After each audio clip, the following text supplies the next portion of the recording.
want to take you live to New York City, where FBI Director James Comey is speaking at the New York Police Department's SHIELD conference. He's talking about the difference between ISIS and al-Qaeda and the threat that they pose. Let's listen in. If someone steals them, I don't want them to be able to read them.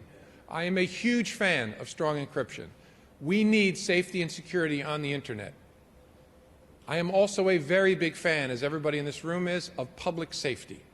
Those two values, those two things we hold dear, are crashing into each other. Right? And we see that no more clearly than in the threat that ISIL poses to us, where the use of encryption is crashing into our need to achieve public safety.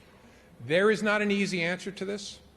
The good news is, I think in the last year, thanks to Commissioner Bratton, to District Attorney Vance, and a whole lot of other people lending their voices to this, the temperature in this conversation has come down.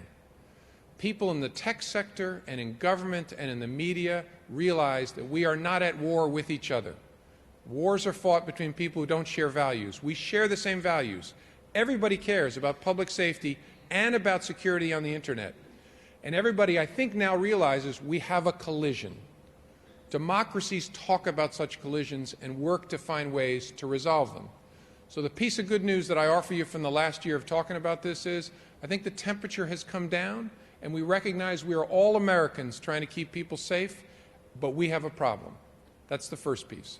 The second piece is, from a whole lot of conversations with tech companies and with experts, I have become convinced this is actually not a technical problem. Lots of people have written about how we're going to destroy the internet if we find a way to allow judicial orders to be complied with by tech companies, by internet service providers, by device makers. I'm actually of the view, after a year of talking about this, that that's not the thing. Right? We are not going to break the internet. We are not going to jeopardize people's security by finding a way. And one of the reasons I know this is there are plenty of tech companies today, when a judge's search warrant is served on them, where a judge's order to intercept communications is served on them, they comply with it. Right? And they still provide secure services to their companies because their business model allows them to comply with judges' orders.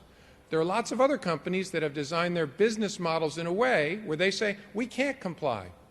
But I actually don't think it's a technical problem. I think it's a business problem. Now, that doesn't solve it, but at least I think that gets us focused on that which matters, which is figuring out, are there ways for people who care about the same values to change business model so that we can maximize both values?